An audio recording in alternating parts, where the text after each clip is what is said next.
Real life KGF है। आम आदमी को मारेगा, पुलिस वाला ढूंढेगा। पुलिस वाले को मारेगा तो तेरे जैसा डॉन ढूंढेगा। क्या चाहिए, क्या चाहिए बे तेरे को? दुनिया। आउज़ुबिल्लाहि मिनश्शैतानिर्रजीम, बिस्मिल्लाहिर्रहमानिर्रहीम। Start the name of Allah, the most beneficent, the most merciful. इंसान की पैदाइश जो है वो दो दफ़ा इंसान पैदा होता है। एक जब जब वो इस दुनिया के अंदर आता है, और दूसरी दफ़ा उसकी पैदाइश उस टाइम तब होती है जब उसे अपनी ज़िंदगी का पर्पस पता चल जाता है, जब उसे ज़िंदगी का मकसद पता चल जाता है, जब वो ख़ुद के अपने अंदर, अपने सेल्फ़ के अंदर अपनी इंडिविजुअलिटी की तलाश कर लेता है, खुद ही की तलाश कर लेता है, अपना मकसद, अपनी इकिगाई को वो तलाश कर लेता है। उस दिन वो दोबारा से पैदा हो जाता है। लेकिन इसके लिए उसको अपने मैं को मारना पड़ता है, उसको अपनी अटैचमेंट्स को मारना पड़ता है, उसको अपनी इस मटेरियल्स नीड्स से आज़ाद हो जाना पड़ता है। क्योंकि ये जो मकसद होता है ये आपके मैं से आज़ाद होता है। ये गौर करेंगे कि गाय के अंदर भी अगर गौर करो तो व्हाट द वर्ल्ड नीड्स दुनिया क्या चाहती है, क्योंकि ये मकसद आपसे, आपकी मैं से आज़ाद होता है, दूसरों के लिए होता है। लेकिन इसमें आपकी भी नीड्स पूरी होती हैं, ऐसा नहीं है आप नहीं, क्योंकि आप फिर जब आपको ये पर्पस जब आपको पता चल जाता है तो फिर आप जो हो वो आज़ाद हो जाते हो बाकी के शोर शराबे से, और उस डायरेक्शन में आप चलने लग जाते हो। तो आज मैं आप लोगों को अपने क्या नाम है, जब आइसोलेशन में चले गया था और डिप्रेशन में और सीवियर डिप्रेशन के अंदर था, तो तब मैं अपनी क्या नाम है, शेर अली की कहानी जो है, मुकम्मल बायोग्राफ़ी, उसको मैंने नोट किया था और अपने पास लिखा था। तो वही आज आप लोगों के साथ में पूरी बायोग्राफ़ी जो है वो मैं शेयर करना चाहता हूँ, जो कि मेरे पास अपने लिखा हुआ था। तो स्टार्ट करते हैं, बिस्मिल्लाहिर्रहमानिर्रहीम। स्टार्ट जो है, शेर अली एक इंतहाई मुहज़्ज़ब, पढ़े लिखे ख़ानदानी घराने में पैदा हुआ, और उसके वो माँ बाप का पहला औलाद था, इसलिए उसे बहुत लाड प्यार से पाला गया, शहज़ादों की तरह पाला गया बचपन में। लेकिन उसके वालिद और जो है उनकी वालदा मोहतरमा बाहर मलेशिया चले गए, मालदीव चले गए, और वहाँ पर कुछ बिज़नेस पर्पस के लिए वहीं पर रहे। तो यहाँ पर बचपन में उनका जो ख़्याल रखा वो आंटी वाई ने रखा, और आंटी वाई और अंकल एक्स तो नहीं, आंटी वाई ने रखा था। अच्छा, बचपन में वो जितना मासूम साफ दिल था, अपने लड़कपन तक पहुँचने पर भी वो वैसा ही रहा, उसमें कोई तब्दीली ना आई, क्योंकि वो बाहर की दुनिया से नाआशना रहा। उससे बाहर की दुनिया देखने की कोई ज़रूरत ही नहीं पेश आई, क्योंकि उसकी सारी जायज़ ख्वाहिशें उसकी पूरी हो जाती थी। वो समझता था बाहर की दुनिया उतनी ही साफ़ सुथरी है और सीधी है जैसे उसकी अंदर की दुनिया है, यानी घर की। और ये उसकी सबसे बड़ी भूल थी। बचपन से लेकर स्कूल तक, हत्ता कि कॉलेज लाइफ तक वो बिल्कुल ऐसा ही था। बावजूद इसके कि वो बाहर की दुनिया से नाशना था, लेकिन हमेशा स्कूल और कॉलेज में वो पोजीशन लेता था। लोग उसे कितना ही किताबी कीड़े के नाम से पहचानते थे। वो अपने स्कूल और कॉलेज लाइफ में बहुत शाय और प्राइवेट था, खुलता नहीं था किसी से अपनी लाइफ में, बस एक दो दोस्त ही थे बनाए थे, इसके साथ वो ओपन रहता था। लड़कपन से जवानी के दौरान उसमें आहिस्ता आहिस्ता तब्दीलियाँ आने लग गई। वो अपने साथ दोस्तों और लोगों को देखकर उनसे अलग महसूस करता था, और वो इन रैट रेस का हिस्सा नहीं होना चाहता था। वो आज़ाद होना चाहता था, अपनी इस दुनिया से वो खुलकर जीना चाहता था। बाय नेचर वो एक आज़ाद फितरत इंसान था। वो अपने दिल की सुनता था। अच्छा, उसके बाद जो है वो अपनी शाइनेस की, अच्छा, कॉलेज लाइफ के अंदर या कोचिंग लाइफ के अंदर उसे एक लड़की पसंद आती है, तो लेकिन वो अपनी शाइनेस की वजह से उससे बात नहीं कर सकता था, लेकिन आँखों में बात करता था। कॉलेज लाइफ के दौरान वो अपनी दिल की सुनना चाहता था, वो अपनी मर्ज़ी चलाना चाहता था। यहाँ से उसकी आज़ादी की दास्तान शुरू होती है। इससे पहले कि आगे की कहानी और सफ़र शुरू करूं और थोड़ा सा बैकग्राउंड समझाता हूं शेर अली की। जो है 4 साल तक तो वालिद साहब और वालदा मोहतरमा बाहर थी। तो उस टाइम आंटी वाई परवरिश करती थी। तो आंटी वाई को तो है वो समझो एक अपनी अम्मी का, माँ का दर्जा देता था और उनसे बहुत प्यार करता था और सब कुछ उनसे शेयर करता था। अपनी ज़िंदगी की सारी चीज़ें वो उनसे शेयर करता था। अच्छा, फिर उसके बाद जो है 4 साल यहाँ पे हो गए। फिर निज़ामत जब वो 4 साल का था तो उसके वालिद साहब जो थे वो चेयरमैन बन गए थे। जब वो चेयरमैन बने थे तो फिर उन्होंने इसी खुशी में, क्या नाम है, पालने की खुशी में अंकल एक्स को जो है वो 2 ज़मीनें जो हैं वो गिफ्ट कर दी थी अंकल एक्स को। तो फिर उसके बाद जो है वो बचपन तो इसी तरह गुज़रा अपनी नानी के साथ, आंटी वाई के साथ। और फिर जब वो कॉलेज लाइफ में जब आता है तो उस टाइम 4 साल के बाद तो क्या नाम है वो लोग वापस आ जाते हैं। लेकिन फिर जब वो कॉलेज लाइफ में जाता है तो वो लोग दोनों मलेशिया में होते हैं उस टाइम, वालिद साहब और वालदा मोहतरमा। और तो जब वो लोग वहाँ होते हैं तो फिर क्या नाम है, शेर अली जो है वो वहाँ पर अंकल एक्स के साथ रहता है, आंटी वाई लोगों की फैमिली में रहता है। अच्छा, ये भी बता देता हूँ कि जो शेर अली हैं, शेर अली के टोटल 3 भाई थे और वो सबसे बड़ा था। अच्छा, जो सबसे बीच वाला जो था वो बाहर गया था फ़िनलैंड पढ़ने के लिए जब वो कॉलेज में था। इस मतलब वो बाहर जाता है स्टडी वीज़ा के लिए। उस टाइम वो यूनिवर्सिटी में था। और वो जो है बीच वाला सेकंड वाला जो था वो था क्या नाम है, कॉलेज के अंदर। तो स्टडी वीज़ा में बाहर फ़िनलैंड जाता है। और उसके बाद जो छोटा है सबसे, वो यहीं पर ही रहता है पाकिस्तान में।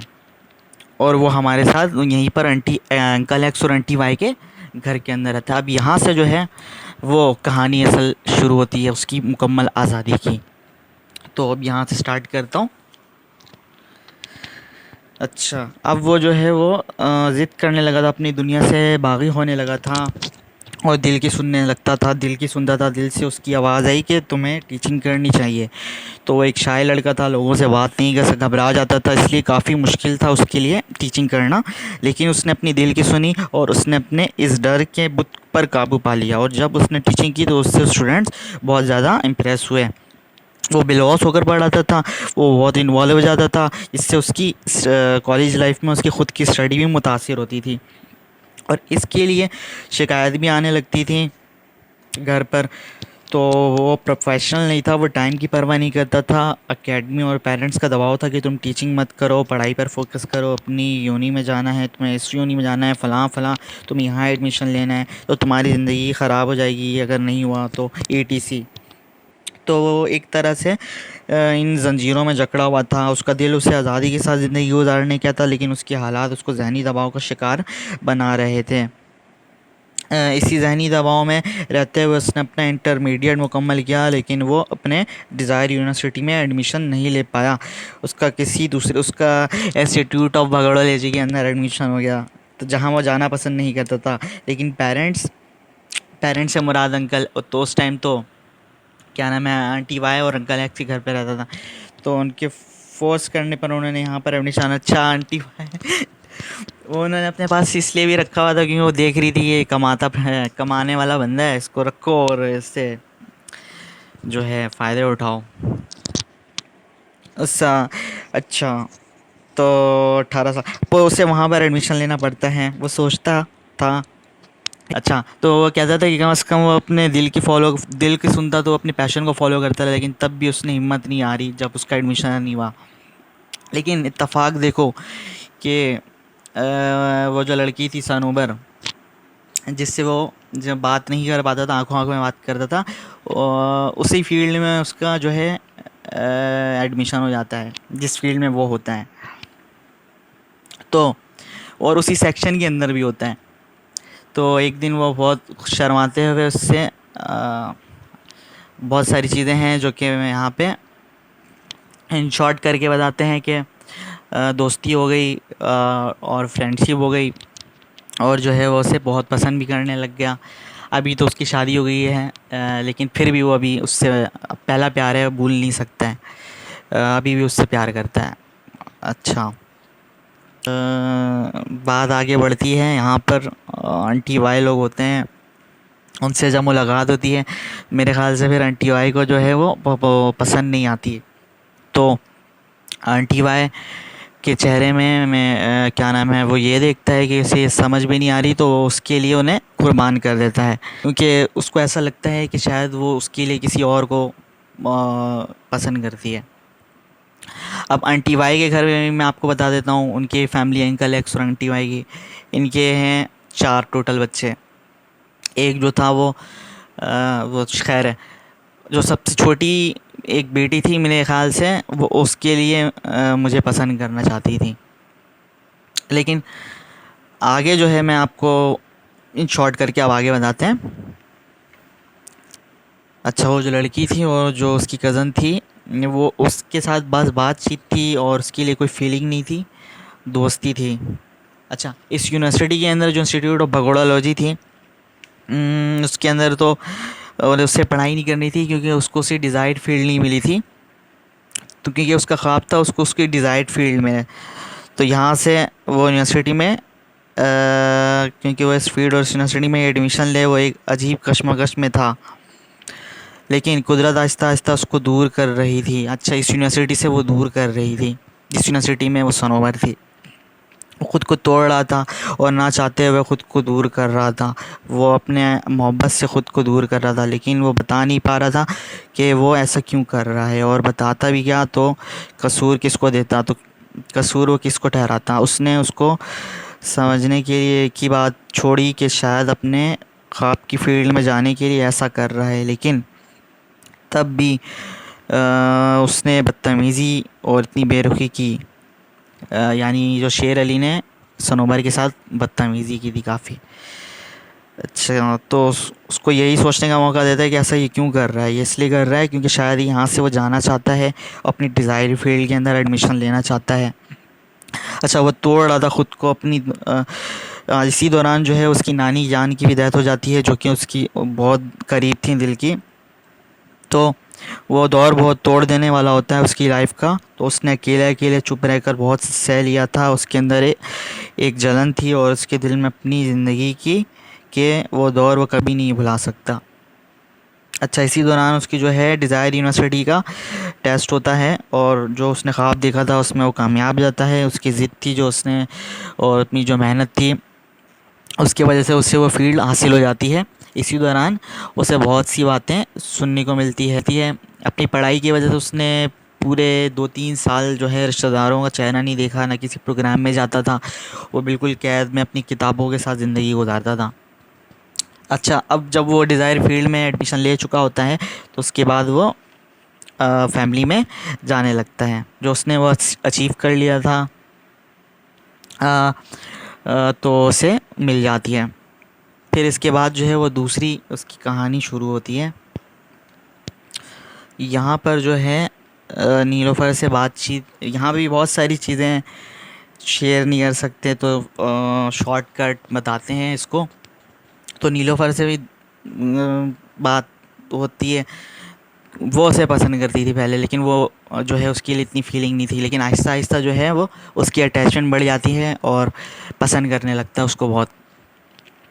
फिर एक दिन जो है वो ये होता है कि आंटी वाई को ऐसा लगने लगता है कि ये जो है यहाँ से नहीं, कंट्रोल से निकल जाएगा।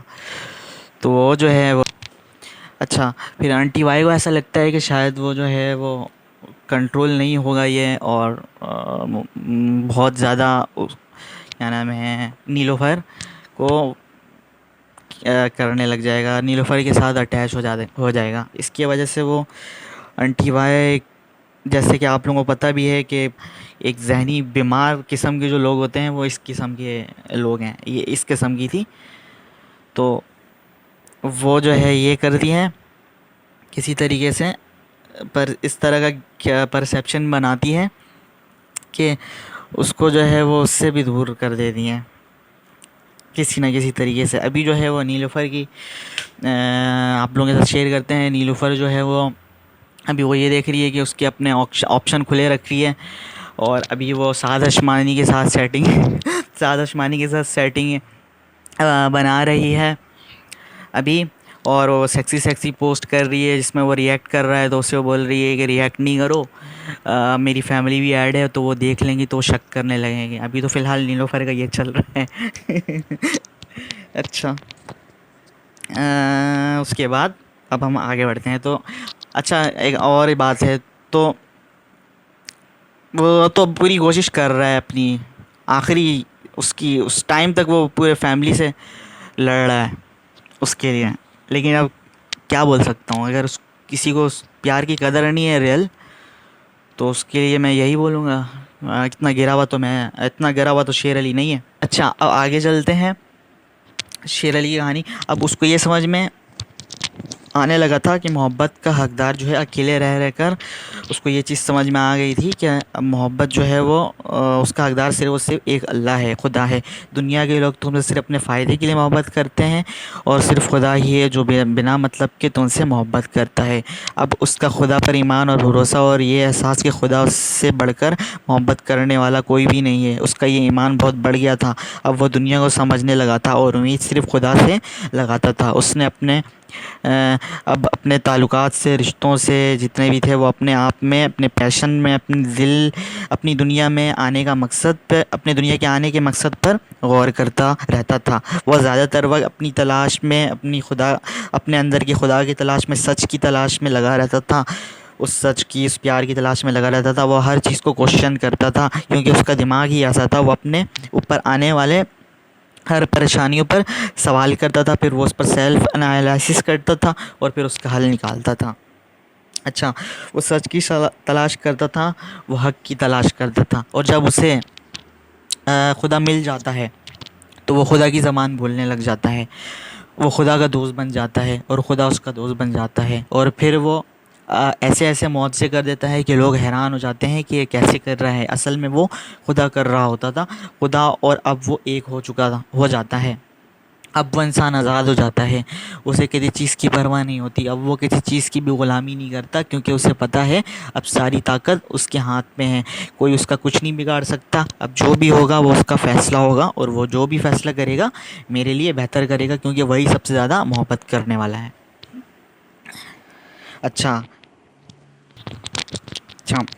सेल्फ़ रिफ़्लेक्शन करते हुए उसे अंदाज़ा होता है कि अल्लाह उससे सिखाने का, लोगों को मुश्किल राह दिखाने का और उनकी रहनुमाई करने का काम लेना चाहता है। जब वो अकेले होता है और सेल्फ़ रिफ़्लेक्शन करता है तो उसे ये पता चलता है कि अल्लाह ताला उससे लोगों को सिखाने का और राह दिखाने का रहनुमाई लेना चाहता है। इसलिए इसके पास बहुत नॉलेज होनी चाहिए, तो उसको हर सब्जेक्ट पर कमांड होना चाहिए। इसलिए वो बहुत ज़्यादा पढ़ता रहता था, ज़्यादा लोगों से भी नहीं मिलता था, ना दोस्तों में ज़्यादा बैठता था, और सिर्फ नॉलेज गेन करता रहता था। वो जहाँ कहीं भी जाता था अपने इस आज़ादाना सोच के साथ और अपने इस आज़ादाना फितरत के साथ जाता था।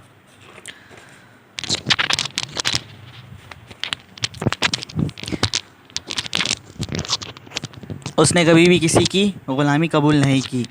कौम के हालात व वाक़यात और उसके अपनी ज़िंदगी के भी हालात और वाक़यात से उसे ये अवेयरनेस होती है कि खुदा उससे बड़ा काम लेना चाहता है। फिर उसके बाद वो अपना मिशन शुरू करता है आज़ादी का। ये वो आज़ादी थी जो उसके मुल्क को भी दरकार थी, और वो इसी आज़ादी का उसने अपनी आधी ज़िंदगी गुजारी थी। इस मिशन में उसके अपने और इंतहाई करीबी लोग भी उसके ख़िलाफ़ हो जाते हैं, जो कि वो एक्सपेक्ट भी नहीं कर रहा था। लेकिन वो इतना टूट चुका था पहले ही कि उसे कोई मुश्किल नहीं लगती थी। वो आज़ाद हो चुका था इन सब से। वो ये सोचता था कि जितने भी दुश्मन, वो ये सोचता कि जितना अजीम मर्तबा उतनी बड़ी आजमाइश। उसे पता था कि मिशन इतना बड़ा है तो उसके दुश्मन भी बनेंगे। उसने अपने दुश्मनों के ख़िलाफ़ जंग का ऐलान कर दिया। उसने अपने हर उस प्रोफेशन और पर्सन को टारगेट किया जो कि उसे पता था कि उसके लिए मुश्किलात खड़ा करेंगे। उसे पता था कि वो आज़ादी की बात कर रहा है, जो कि खुदा खुद ही भी चाहता है इंसान को आज़ाद करना, तो खुदा उसके साथ होगा और ये लोग उसका मुकाबला नहीं कर पाएंगे। जिस इंसान का मकसद जितना बड़ा होता है उसके दुश्मन भी उतने ज़्यादा होते हैं, लेकिन वो अपनी बहादुरी, जहानत और अपने खुदा पर ईमान के ज़रिए उन सब का मुकाबला कर लेता है। वो अपने मिशन का आगाज़ करता है। अब क्योंकि उसने टीचिंग में नाम बनाया था, तो ये फ़ैसला करता है कि वो अपनी कोचिंग खोलेगा और आहिस्ता आहिस्ता इस कोचिंग के मज़ीद कैंपस पूरे शहर में ओपन करेगा। इसमें उसके करीबी लोगों ने से लेकर कौम के माफियाज ने उसके दुश्मन हो गए। वो आज़ाद था, उसे पता था ज़िंदगी और मौत अल्लाह के हाथ में। ग़ुलामी करने से बेहतर मौत को तरजीह देता था। उसको पता था इंसान अपने पोटेंशियल तक तभी पहुंच सकता है जब वो अपने आप को चैलेंज करता है। वो अपने दिल को गाइडर बनाया हुआ था, क्योंकि उस दिल में खुदा का नूर था। वो नूर उसे गाइड करता था। कोई भी एक्शन लेने से पहले उसको पता था उसका मिशन कितना बड़ा है। इसीलिए उसका मेंटली स्ट्रांग होना बहुत ज़रूरी था, और मेंटली स्ट्रांग होने के लिए चैलेंजेस का सामना करना पड़ता है। वो बचपन से ही चैलेंज को पसंद करता था। उसे कभी अच्छा नहीं लगता था कभी किसी के आगे सरेंडर कर जाए। जो कोई भी उसका गलत करता था वो उसका बदला प्रॉपर लेता था। उसका दिल कहता था कि हक़ का साथ दो और सिर्फ़ खुदा से डरो, इंसाफ करो, इखलाक से पेश आओ, नरमी से पेश आओ, लोगों को माफ़ करो, सिवाय उन लोगों के जो तुम्हारे रिस्क और तुम्हारे तो उसका दिल कहता था कि हक़ का साथ दो और सिर्फ़ खुदा से डरो और इंसाफ करो, उसने अखलाक से पेश आओ, नरमी करो, लोगों को माफ़ कर दो, लेकिन सिवाय उनके जो तुम्हारे रिस्क और तुम्हारे इज़्ज़त के दुश्मन होंगे, क्योंकि ये खुदा भी माफ़ नहीं करता। सिर्फ सच कहो और पैसे को इल्ला ना बनाओ, प्यार मोहब्बत बांटो, जुल्म के ख़िलाफ़ बोलो, गलत को खुलकर गलत बोलो। वो एक सेल्फलेस इंसान था। वो सिर्फ इंसानियत के लिए करता था जो भी वो करता था। अपने लिए वो कुछ भी नहीं रखता था। लोगों को समझ आ गया था कि वो एक सच्चा, खरा, बासूल और एक क्रेडिबल और इंटीग्रिटी से भी भरपूर शख्स था। उसकी पर्सनैलिटी जो थी वो कंडीशन माइंड लोगों की तरह नहीं थी। कंडीशन माइंड लोगों की तरह नहीं थी। वो अनकंट्रोल्ड था और वो आज़ाद था। लोग हमेशा उसे गलत इंटरप्रेट करते थे, क्योंकि उसके चाल चलन दुनिया के लोगों से बिल्कुल मुख्तलिफ थे। तो अख्तलाफात तो बनने ही होते हैं और दुश्मन तो बनने ही थे। तो उसका जवाब था उसका ख्वाब था कि इन कंडीशन माइंड वाले लोगों को हमेशा के लिए आज़ाद कर दें। और वो ख़ुद पर फ़ख्र करता था। वो ख़ुद को एक ब्रांड मानता था। लोगों को ये स्पार्क आती थी कि ज़िंदगी में बहुत कुछ कर जाएगा, तो इसलिए लोग उससे हसद करने लग जाते, और हसद इस हद तक बढ़ गई कि वो उसकी जान के भी दुश्मन बन गए। लोगों ने उसे हर तरह से परेशान करने की कोशिश की, मेंटली, फिज़िकली, पर्सनली, लेकिन वो डरने वाला नहीं था। उसके अंदर कोई डर नहीं था। वो अपनी तमाम जंजीरों को तोड़ चुका था। वो इन सब से और भी मज़बूत होता जाता था। वो जितना भी उसके साथ करते थे वो उतना ही और मज़बूत होता था। इसने ये फ़ैसला कर लिया था कि वो कराची के कोने कोने में अपने इंस्टीट्यूशन का इनेकाद करेगा, और उसके लिए उसने लाएमल बनाना शुरू कर दिया। उसका इनकलाब ज़हनी, रूहानी, इनफरादी, तालीमी, सियासी, माशरती, समाजी सतह पर था। वह बहुत ज़हीन था। उसके बाद दुनिया के हर सब्जेक्ट की नॉलेज थी। उनकी एनालिसिस हमेशा 100% ठीक होती थी। अपने इंस्टीट्यूशन के ज़रिए उसने अपना मैसेज देना शुरू किया, जिसमें उसे बहुत रेजिस्टेंस का सामना करना पड़ा, क्योंकि स्पेसिफ़िक ग्रुप्स कभी नहीं चाहते थे कि ये कौम इनकी ग़ुलामी से निकले। वो उनके ख़िलाफ़ जहाद का आगाज़ करता है, उनका सामना करता है। लोग बहुत कुछ बातें करते हैं, इम्पॉसिबल है, रियलिटी में जियो ETC, लेकिन वो एक ऐसा इंसान था जो अपनी रियलिटी खुद क्रिएट करता था। उसके लिए कुछ इम्पॉसिबल नहीं था। उसको पता था कि इंसान के अंदर ऐसी सुपर पावर है जिससे वो नई दुनिया बना सकता है, बशर्त ये है कि उसके लिए उसने मेहनत की हो, अपने ऊपर ग़ुलामी में ना रहा हो। कभी इंसान ग़ुलामी में रहते हुए कभी इंसान इस पावर को अचीव नहीं कर सकता। अब वो वक्त आ गया था जब उसके अंदर की दुनिया को बाहर की दुनिया में इम्प्लीमेंट करना था, और जिस तरह उसको अपने अंदर की दुनिया के लिए सफ़र करना पड़ा था लाइफ में, बाहर की दुनिया के लिए भी सफ़र करने के लिए वो तैयार था। लेकिन उस सफ़रिंग में एक चीज़ को कोई भी नहीं नुकसान पहुंचा सकता था और ना पहुंचा सकेगा, और वो थी उसकी अपनी अंदर की आज़ादी।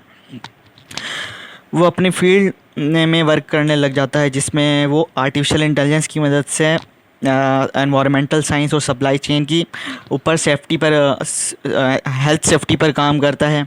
कराची के 2-3 एरियाज़ के अंदर उसके कोचिंग के ब्रांचेस भी खुल चुके होते हैं तब तक, उस टाइम तक। इस दौरान वो अपने ट्रू लव से शादी कर लेता है। उसको क्वांटम फिज़िक्स बहुत पसंद थी, उसको हर वो चीज़ पसंद होती थी जिसमें वो चैलेंज होता था।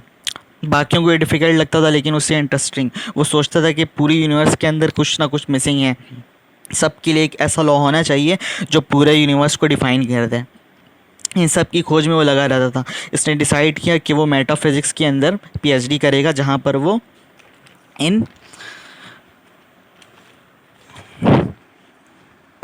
मिस्ट्रीज़ को सॉल्व करने में लग जाता है। उसे यकीन था कि वो ये कर लेगा क्योंकि वो गैर मामूली सलाहियतों का हामिल था। उसने कई रिवोल्यूशनरी कॉन्सेप्ट दिए और ऐसे ऐसे प्रॉब्लम का सॉल्यूशन निकाला और ऐसी गहरी रिसर्चेस की कि लोग उसके दीवाने बनते चले गए। उसकी तहरीरों ने लोगों के अंदर इनकलाबी तब्दीली रोनमा की। पाकिस्तान में ही नहीं, बाहर इंटरनेशनली भी उनकी तहरीरों को सराहा गया। वो सिर्फ अल्फाज के नहीं बल्कि किरदार के भी मुजाहिद था। वो एक इंसान कामिल था। लोग उससे बहुत इंस्पायर होते थे। वो अपने आगे की ज़िंदगी इस यूनिवर्स के लोगों को पूरा करने में लगा देता है। इस दौरान दुनिया के हालात में भी बहुत ही इनकलाबी रुख बढ़ रहे होते हैं और वर्ल्ड वॉर 3 ये ममालिक आपस में किसी न किसी तरीके से जंग के हालात में होते हैं। दुनिया के अंदर इस जंग का आगाज़ हो जाता है और दुनिया के अंदर वर्ल्ड ऑर्डर भी चेंज हो रहा होता है। उसने पहले ही अपनी तहरीरों से लोगों के अंदर हकीकी आज़ादी की रूह फूंकी हुई थी। दुनिया में मुख्तलिफ ब्लॉग्स बने हुए थे और उन ब्लॉग्स में कुछ जिहादी तंजीमें भी होती हैं, जिनमें से किसी का वो मेंबर भी था। इसका जो ख्वाब था कि पाकिस्तान को हकीकी तौर पे आज़ाद करना है और अपने एजुकेशनल इदारे को मुल्क के अंदर फैलाना है, जिससे हमारी कौम में इनकलाबी तब्दीली आती और यही कौम फिर पूरे दुनिया में अजीम तरीन कौम बनती और दुनिया को लीड करती। वो अपने इंस्टीट्यूशन से ऐसे लीडर्स बनाना चाहता था जो कि अल्लामा इकबाल का ख्वाब था, क्योंकि हदीसों के मुताबिक कौम को वो कौम बनाना चाहता था जिसके तरफ से मेरे रब को ठंडी हवा आती थी। हदीस में एक कि मेरी रब को ठंडी हवा जहाँ से मेरा वतन वही है, तो उसी तरह का कौम बनाना चाहता था।